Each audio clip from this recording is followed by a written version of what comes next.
Pemilu sebentar lagi, para calon legislatif beramai-ramai menggait hati dan simpati masyarakat di daerah pemilihannya. Calon legislatif dari kalangan publik figur juga termasuk di dalamnya. Dengan pesona rupa, tampilan, dan jurus terkenal, mereka menguji peruntungan untuk dapat merasakan hangatnya kursi Senayan. Nah, persoalannya banyak pihak yang memandang sebelah mata. Sebenarnya apa alasan mereka terjun ke dunia politik? Coba-coba atau punya tujuan mulia? Saya Andini Effendi, inilah Q&A 2019 Ganti Peran.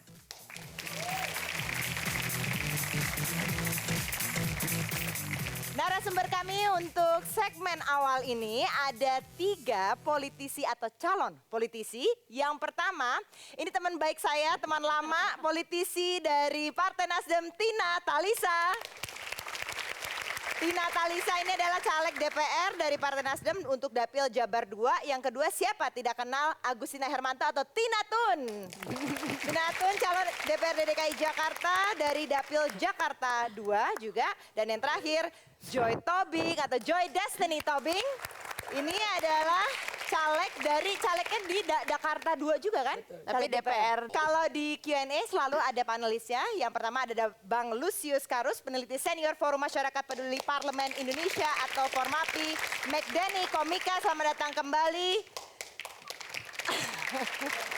Alma Syafrina, peneliti dari Indonesia Corruption Watch atau ICW. Ada komika lagi, Ari Kriting. Mas Arswendo, Asma Wiloto, budayawan. Direktur Lingkar Madani Indonesia, Bang Ray Rangkuti. Kalau aku bingung, kamu mendingan komika juga atau mantan wakil bupati atau mantan politisi? Kang Jeki Chandra, selamat datang kembali.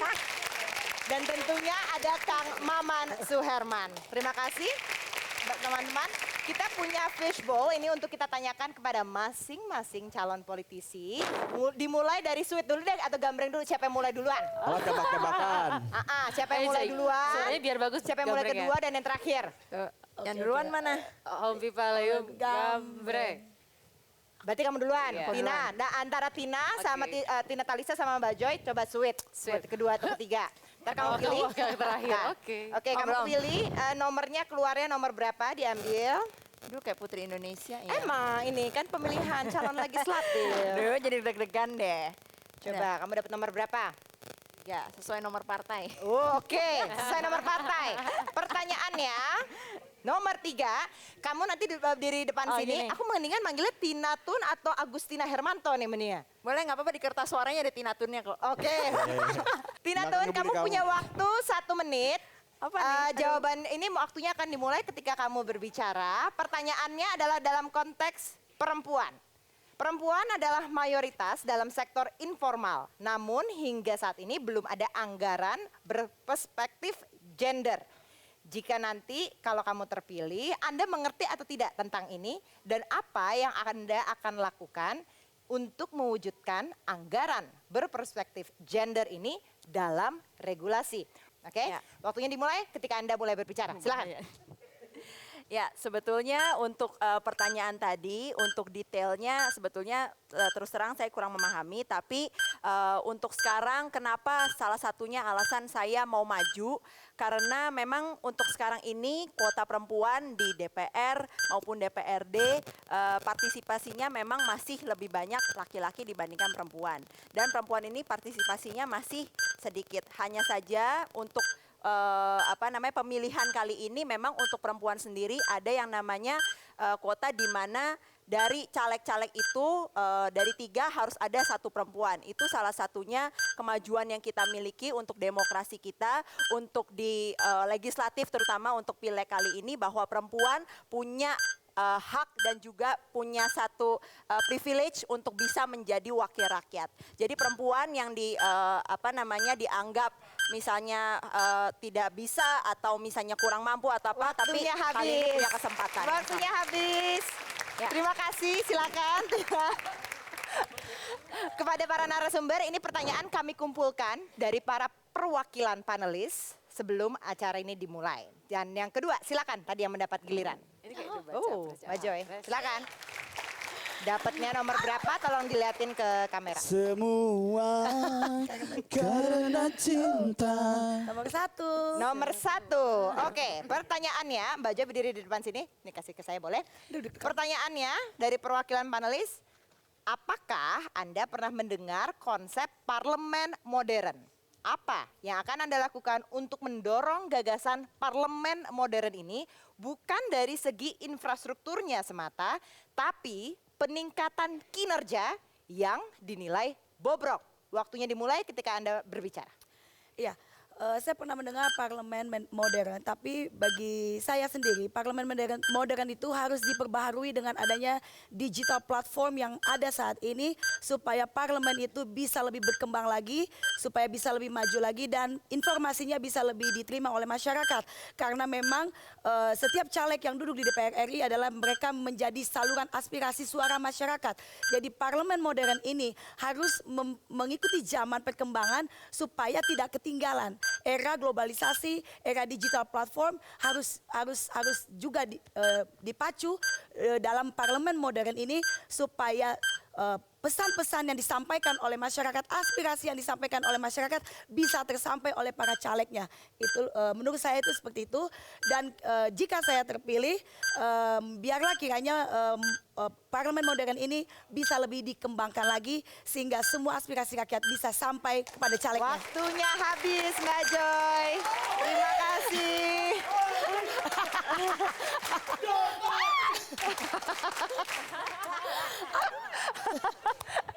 Jadi keki nggak Mbak Joy ngeliatnya? Aku mendingan disuruh nyanyi loh. Teteh Tina, silakan. Giliran Terakhir ya? kamu. Ini terakhir kan? Ya, terakhir. Masih ada pilihan ternyata. Masih ada pilihan Oh, dua oke. lagi. Nah, nomor Nomor 4. nomor 4 ditunjukkan. Nomor 4. Ini macam debat capres cawapres ya, ada panelisnya. Oke, nomor 4. Pertanyaannya adalah profesi yang tidak dituntut persyaratan tertentu ada 2, seniman dan politisi. Nah, apakah Anda terjun ke dunia politik karena sudah redup? Jawabannya dimulai, waktunya dimulai ketika Anda mulai menjawab. Silakan. Pertanyaan yang menarik, tetapi sesungguhnya saya pamit dari profesi jurnalis tahun 2014, alasannya alasan keluarga dan bisnis. Saat itu anak saya sakit, dirawat di rumah sakit dan saat itu juga saya tidak berpikir panjang, saya memilih untuk berhenti bekerja sebagai jurnalis. Itu alasan sebagai seorang ibu. Kemudian setelah itu saya memilih untuk mengembangkan bisnis saya karena sejak tahun 2012, saya backgroundnya adalah Fakultas Kedokteran Gigi, tapi kemudian jadi jurnalis. Tahun 2012 saya membangun klinik gigi dan sejak tahun 2014 saya memilih fokus untuk mengembangkan klinik gigi. Sekarang memang belum terlalu banyak cabangnya, baru 4 cabang klinik gigi. Kemudian saya membangun kantor konsultan, kemudian membangun rumah produksi.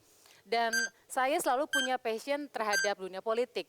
Saya dalam melakukan apapun selalu berprinsip pada 3 hal, yaitu passion, action, contribution. Kita harus selalu punya minat pada bidang yang kita geluti, kita harus berbuat dan kita harus memberikan kontribusi di bidang yang kita yakini kita memiliki potensi di dalamnya. Dan menjadi politisi adalah pilihan saya. Baik, waktunya habis. Teteh Tina, terima kasih banyak. Bagaimana?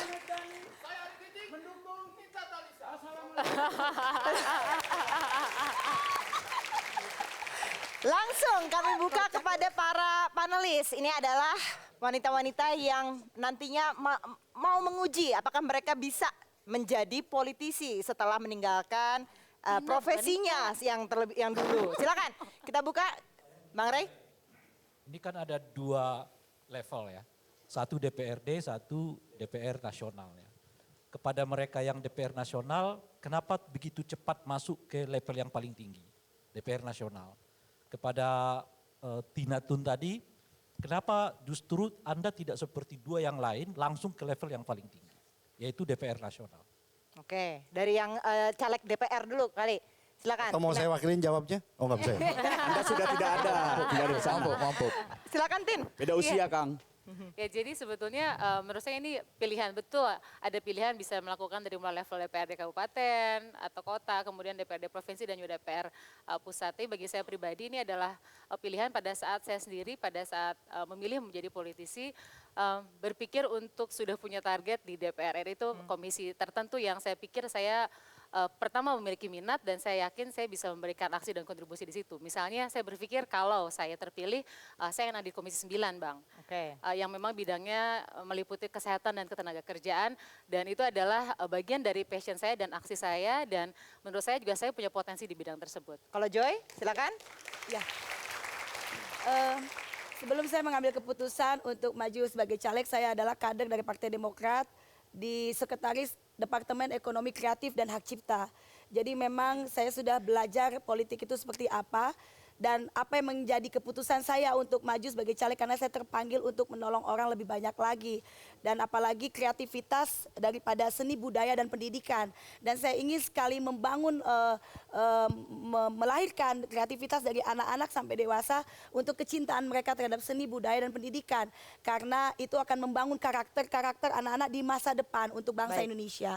Oke, kalau kamu kenapa Tina? Kenapa DPRD? Kenapa DPRD? Mungkin kalau ditanya, oh gara-gara baru ya atau apa? Sebetulnya terjun ke dunia politik juga sebagai simpatisan dan sebagai kader itu juga nggak langsung mentang-mentang mau caleg. Jadi dari saya partai, terus juga ikut kegiatan partai. Cuman memang ketika memutuskan untuk menjadi calon legislatif, memang pengennya berproses gitu dari kalau DPRD itu kan nanti di DKI Jakarta. Jadi dari DKI Jakarta dulu nanti berproses kalau memang dikasih kesempatan dan memang terpilih berikutnya bisa ke jenjang yang berikutnya. Baik, pasti penasaran soal modal nyaleknya sama keunggulannya apa kan? Itu yang kamu mau tanya, betul nggak? Salah Tunggu dulu, satunya tapi tahan dulu. Tahan nggak dulu, bisa kita harus sekarang. break terlebih dahulu, tetaplah bersama kami.